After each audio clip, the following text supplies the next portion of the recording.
ಕೂಡ ತೆಗೆದುಕೊಂಡು ಮುಂದಕ್ಕೆ ಏನ್ ಮಾಡ್ಬೇಕು ಅಂತ ನಾವು ತೀರ್ಮಾನವನ್ನ ಮಾಡೋಣ. ಏನು ಯಾವ ರಾಜ್ಯದ ಹಿತಕ್ಕೆ ಏನು ಒಳ್ಳೇದಿದೆ ಆ ತೀರ್ಮಾನಕ್ಕೆ ನಾವೆಲ್ಲ ಬದ್ಧರಾಗಬೇಕಾದಂತ ಒಂದು ಪರಿಸ್ಥಿತಿ ಇದೆ.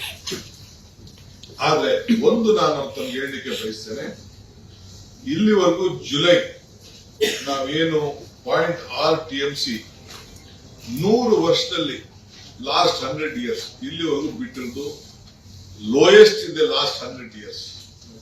100 ವರ್ಷದ ಇತಿಹಾಸದಲ್ಲಿ ನಾವು ಜುಲೈನಲ್ಲಿ ಇಲ್ಲಿವರೆಗೂ ರಿಲೀಸ್ ಮಾಡಿದ್ದು ಬರೀ 0.6 TMC ನೀರು ಮಾತ್ರ.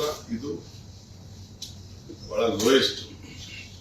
ಇದನ್ನ ನಿಮ್ಮ ಮಾಹಿತಿ ಕೂಡ ನಾನು ತಿಳಿಸಬೇಕಾದ್ದು ನನ್ನ ಕರ್ತವ್ಯ ಕೂಡ ಇದೆ. ನಾವು ಯಾವ ಡ್ಯಾಮ್ ಕೂಡ ನೀರನ್ನ ಬಿಟ್ಟಿಲ್ಲ. ಇದು ರೆಗ್ಯುಲರ್ ಫ್ಲೋ ಅಲ್ಲಿ ಹೋಗಿದೆ. ಬೆಂಗಳೂರಲ್ಲಿ ಬಿಟ್ಟ ನೀರು, ಬೇರೆ ಕಡೆ ಮಧ್ಯದಲ್ಲಿ ಬಿಡ್ತಾ ನೀರು ಅಲ್ಲಿ ಹೋಗಿ ತಲುಪಿದೆ. ಸೊ ಆದ್ರೂ ಕೂಡ ಇದ್ರ ಮಧ್ಯದಲ್ಲಿ ವಿರೋಧ ಪಾರ್ಟಿಯವರು ಕೂಡ ಕೆಲವು ಸ್ಟ್ರೈಕ್ಗಳು ಮತ್ತೊಂದೆಲ್ಲ ಮಾಡ್ತಾ ಇದ್ದಾರೆ. ನಮ್ಮ ರೈತ ಸಂಘಟನೆಯವರು ಮಾಡ್ತಾ ಇದ್ದಾರೆ. 13ನೇ ತಾರೀಕು ಬಂದು ಕೂಡ ಅಂತ ಮಾತು ಕೂಡ ನಾನು ಕೇಳ್ತೇನೆ. ನಾನು ರಿಕ್ವೆಸ್ಟ್ ಮಾಡ್ತಾ ಇದ್ದೀನಿ, ಇದೆಲ್ಲ ಅವಶ್ಯಕತೆ ಇಲ್ಲ. ನಾವೇ ನಿಮ್ ಪರ ಇದೆ. ಈ ಬಂದಿಂದ ನಿಮ್ಗೆ ಯಾವ ಪರಿಹಾರ ಕೂಡ ಸಿಗುದಿಲ್ಲ. ಈ ಬಂದ್ ಮಾಡ್ಲಿಂದ ಈಗ ಕಾನೂನು ವ್ಯವಸ್ಥೆ ಬೇರೆ ಇದೆ, ಕೋರ್ಟ್ ಆದೇಶಗಳು ಬೇರೆ ಇದೆ. ಈ ಬಂದ್ ಮಾಡಿದ್ರೆ ಜನರಿಗೆ ಯಾವ ರೀತಿ ತೊಂದರೆ ಆಗ್ತದೆ ಅಂತ ಕೂಡ ತಾವೆಲ್ಲ ಆಲೋಚನೆಯನ್ನು ಮಾಡಬೇಕು. ದಯವಿಟ್ಟು ಇಂಥ ತೀರ್ಮಾನಗಳನ್ನ ಮಾಡಬಾರದು ಅಂತೇಳಿ ನಮ್ರತೆಯಿಂದ ಸರ್ಕಾರ ಪರವಾಗಿ ನಾನು ಮನವಿ ಮಾಡ್ತೇನೆ. ನಾವೇ ಇದ್ದೇವೆ ಈ ರಾಜ್ಯದ ಹಿತ ರಕ್ಷಣೆ ಮಾಡಲಿಕ್ಕೆ. ಜನ ನೀವೆಲ್ಲ ಸೇರಿ ನಮ್ಗೆ ಅಧಿಕಾರ ಕೊಟ್ಟಿದ್ದೀರಿ. ನಿಮ್ಮ ವಿರುದ್ಧ ಯಾವ ಕಾರಣಕ್ಕೂ ನಾವು ಕೆಲಸಗಳನ್ನ ಮಾಡುವುದಿಲ್ಲ. ನಮ್ಮೆಲ್ಲರೂ ಕೂಡ ನಾಯಕರುಗಳನ್ನ ವಿಶ್ವಾಸಕ್ಕೆ ತೆಗೆದುಕೊಂಡು ನಾವು ತೀರ್ಮಾನವನ್ನು ನಾವು ಮಾಡ್ತೇವೆ. ದಯವಿಟ್ಟು ಬಂದು ಇವೆಲ್ಲ ವಿಚಾರವನ್ನ ಕೈ ಬಿಡಬೇಕು ಅಂತ ಹೇಳಿ ಮನವಿ ಮಾಡ್ಕೊಳ್ತಾ ಇದ್ದೇನೆ. ಇದರ ಜೊತೆಗೆ ವಿರೋಧ ಪಾರ್ಟಿಯ ಸ್ನೇಹಿತರು ಕೂಡ ನಾನು ಮನವಿ ಮಾಡ್ಕೊಳ್ತೇನೆ. ನೀವು ಕೂಡ ರಾಜ್ಯದಲ್ಲಿ ಆಡಳಿತ ಮಾಡಿದ್ದೀರಿ. ಕುಮಾರಸ್ವಾಮಿ ಅವರು ಆಡಳಿತ ಮಾಡಿದ್ದಾರೆ, ಯಡಿಯೂರಪ್ಪನವರು ಮಾಡಿದ್ದಾರೆ, ಬೊಮ್ಮಾಯಿಯವರು ಮಾಡಿದ್ದಾರೆ. ನಿಮ್ ಕಾಲದಲ್ಲಿ ಅನೇಕ ತೀರ್ಪುಗಳನ್ನು ತಾವೆಲ್ಲ ತೆಗೆದುಕೊಂಡಿದ್ದೀರಿ. ಹಿಂದೆ ನಾಗೇಗೌಡರು ಇರಿಗೇಷನ್ ಮಿನಿಸ್ಟರ್ ಆಗಿದ್ದಾಗಿಂದ, ಜಯೇಶ್ ಪಟೇಲ್ ಇರಿಗೇಷನ್ ಮಿನಿಸ್ಟರ್ ಆಗಿದ್ದಾಗಿಂದ, ಏನು ದೇವೇಗೌಡರು ಪ್ರಧಾನಮಂತ್ರಿ ಆಗಿದ್ದಂತ ಸಂದರ್ಭದಲ್ಲೂ ಕೂಡ ಏನ್ ತೀರ್ಮಾನಗಳಾಗಿದೆ ಅನ್ನೋದನ್ನ ದಾಖಲೆ ನಾನು ಇವತ್ತು ಚರ್ಚೆ ಮಾಡೋಕೆ ನಾನು ಹೋಗುದಿಲ್ಲ, ಅವಶ್ಯಕತೆಯೂ ಇಲ್ಲ.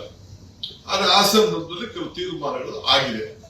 ಇದಕ್ಕೆ ಚರ್ಚೆ ಮಾಡಕ್ ಹೋಗುದಿಲ್ಲ. ರಾಜ್ಯದ ಹಿತಕ್ಕೆ ಕೆಲವು ಸಂದರ್ಭದಲ್ಲಿ ತೀರ್ಮಾನಗಳು ಆಗಿದೆ. ಇವತ್ತು ನಾಳಿದ್ದು ನಾವು ಏನು ತೀರ್ಮಾನ ಚರ್ಚೆ ಮಾಡ್ತೇವೆ, ಅದಾದ್ಮೇಲೆ ಒಂದು ಅಭಿಪ್ರಾಯಕ್ಕೆ ಬರ್ತೇವೆ ಮುಂದಕ್ಕೆ ಏನು ಹೋಗ್ಬೇಕು ಅನ್ನೋದನ್ನ. ಇವತ್ತು ನಾನು ಇನ್ನೊಂದು ರಿಕ್ವೆಸ್ಟ್ ಏನಂದ್ರೆ, ನನಗೆ ಚೀಫ್ ಮಿನಿಸ್ಟರ್ ಕೂಡ ಬರೋರಿದ್ದಾರೆ.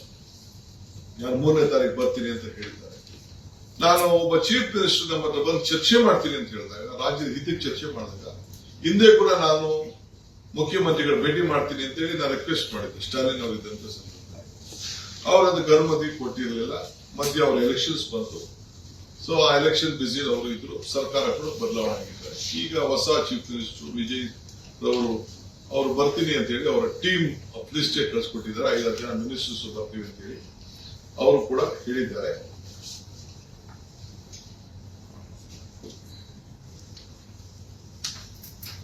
ಅವರು ಕೂಡ ಹೇಳಿದ್ದಾರೆ. ಸೊ ಅವರು ನಾವು ಫೋನಲ್ಲೂ ಕೂಡ ಈಗಾಗಲೇ ನಾನು ಹೇಳಿದ್ದೇನೆ, ಮಾತಾಡಿದ್ದೀನಿ ಅಂತ. ಸೊ ನಾನು ಈ ವಾತಾವರಣದಲ್ಲಿ ಅವ್ರನ್ನ ಕರೆಸಿ ಬೇರೆ ಯಾರೋ ಕೂಗೋದು ಮಾಡೋದು, ಪ್ರತಿಭಟನೆ ವ್ಯಕ್ತಪಡಿಸೋದು, ಈ ಟೈಮಲ್ಲಿ ನನಗೆ ಯಾಕೋ ಸಮಾಧಾನ ಕಾಣ್ತಾ ಇಲ್ಲ. ನಮ್ಮ ನಡ್ಕೊಳ್ತಾ ಇರುವಂತ ರೀತಿ. ದಯವಿಟ್ಟು ತಾಳ್ಮೆಯಿಂದ ಇರಬೇಕು. ಸೌಹಾರ್ದತೆಯಿಂದ ಯಾವ್ದಾದ್ರು ವಿಚಾರಗಳು ಬಗೆಹರಿದಾದ್ರೆ ಬಗೆಹರಿಲಿ. ಅವ್ರಿಗೂ ಹಿತ, ನಮಗೂ ಹಿತ.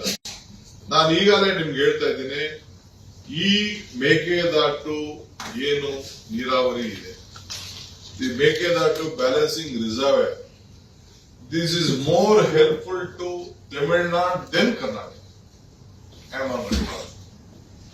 Only we will be getting the benefit of 400 megawatt of power. We are native any point of time. This water can't be utilized for any of the irrigation projects. ಯಾವ ಕಾರಣಕ್ಕೂ ಕೂಡ ಈ ಬ್ಯಾಲೆನ್ಸಿಂಗ್ ರಿಸರ್ವರ್ ಏನಿದೆ, ಈ 66 TMC reserve ಇದೆ, ಯಾವ ಕಾರಣಕ್ಕೂ ನಮ್ಗೆ ನೀರಿಗೆ ಉಪಯೋಗ ಮಾಡಲಿಕ್ಕೆ ನಮ್ಗೆ ಅವಕಾಶ ಇಲ್ಲ. ಇಂಥ ಡಿಸ್ಟ್ರೆಸ್ ಟೈಮ್ ಅಲ್ಲಿ ಏನು ಬಿಡುಗಡೆ ಮಾಡಬೇಕು ಅಂತ ಹೇಳಿ ನಮಗೆ ಪಾಲನೆ ಏನಿದೆ ಆ ಪಾಲನೆ ನಾವು ಮಾಡಬೇಕಾಗಿದೆ. ಮೊನ್ನೆ ಬಂದಂತ ಸುಪ್ರೀಂ ಕೋರ್ಟ್ ಜಡ್ಜ್ಮೆಂಟ್ ಏನಿದೆ ಆ ಜಡ್ಜ್ಮೆಂಟ್ ಅಲ್ಲೂ ಕೂಡ ಅವ್ರಿಗೆ 177.25 TMCಯನ್ನ ನೀವು ಬಿಡ್ಲೇಬೇಕು ಅಂತ ಹೇಳಿ ಅವ್ರಿಗೆ ನಿರ್ದಿಷ್ಟವಾದಂತ ಆದೇಶವನ್ನ ನಮಗೂ ಕೊಟ್ಟಿದ್ದಾರೆ. ನೀವು ಪಾಲನೆ ಮಾಡಲೇಬೇಕು ಅಂತ. ಅದಾದ್ಮೇಲೆ ನಮ್ಮ ಜಾಗದಲ್ಲಿ ನೀವು ಕಟ್ಕೊಳ್ಳಕ್ಕೆ ನಿಮಗೆ ಅವಕಾಶ ಇದೆ ಅನ್ನೋದು ಕೂಡ ಅವ್ರು ಹೇಳಿದ್ದಾರೆ. ಇದನ್ನ ಈಗಾಗಲೇ ಪಾರ್ಲಿಮೆಂಟ್ ಅಲ್ಲೂ ಕೂಡ ಕೆಲವು ಆ ಸಂಸತ್ ಸದಸ್ಯರು ಪ್ರಶ್ನೆ ಹಾಕಿದಾಗ ಅದನ್ನೇ ಕೇಂದ್ರ ಸರ್ಕಾರ ಕೂಡ ಅವರು ವ್ಯಕ್ತಪಡಿಸಿದ್ದಾರೆ. ಈ ಮಧ್ಯದಲ್ಲಿ ಅವರು ರೆಸಲ್ಯೂಷನ್ ಕೂಡ ಅವ್ರು ಮಾಡಿದ್ದಾರೆ. ಅದು ಅವ್ರ ರಾಜಕಾರಣ. ಅದಕ್ಕೆ ಅವ್ರು ಕ್ವಶನ್ ಮಾಡಕ್ಕೆ ನಾನು ತಯಾರಿಲ್ಲ. ನಮ್ಮ ಡ್ಯೂಟಿನೂ ಅಲ್ಲ. ಅವ್ರ ರಾಜ್ಯ ಹಿತಕ್ಕೆ ಏನ್ ಬೇಕೋ ಅವರು ಮಾಡ್ಕೊಳ್ಳಿ. ಆದ್ರೆ ನಾವು ನಮ್ಮ ರಾಜ್ಯದ ಹಿತಕ್ಕೆ ನಾವು ಏನ್ ಬೇಕೋ ನಾವು ಮಾಡ್ಕೊಳ್ತೀವಿ. ಅದಕ್ಕೆ ಏನ್ ಬೇಕೋ ನಾವು ಕಾನೂನು ಚೌಕಟ್ಟಿನಲ್ಲಿ ಕೆಲವು ಅನೇಕ ವ್ಯಾಜ್ಯಗಳು, ವ್ಯವಹಾರಗಳು, ಅಪ್ಲಿಕೇಶನ್ಸ್ಗಳು ಇವೆಲ್ಲ ಕೂಡ ಇದೆ. ತಮಿಳುನಾಡು ವಿಚಾರದಲ್ಲಿ, ಮೇಕೆದಾಟು ವಿಚಾರದಲ್ಲಿ ನಾವು ಆಗಲೇ ಅವರಿಗೆ ಅಪ್ಲಿಕೇಶನ್ಗೆ ಮನ್ನೆ ಮಾಡಿದೀವಿ. ಕೆಲವು ಕ್ಲಾರಿಫಿಕೇಶನ್ ಕೇಳಿದ್ದಾರೆ.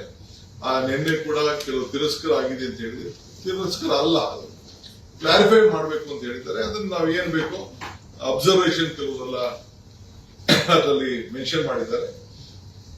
ಅಬ್ಸರ್ವೇಷನ್ ಕೂಡ ನಾವೆಲ್ಲ ಅದನ್ನ ಗಮನಿಸಿ ನಾವು ಅದಕ್ಕೆ ಕಳಿಸ್ಕೊಟ್ಟು ನಾವೀಗಾಗಲೇ ಸಿದ್ಧತೆ ಏನ್ ಮಾಡ್ಕೊಳ್ಬೇಕು ಕಾನೂನು ಚೌಕಟ್ಟಲ್ಲಿ ನಾವು ಮಾಡ್ತಾ ಇದ್ದೇವೆ.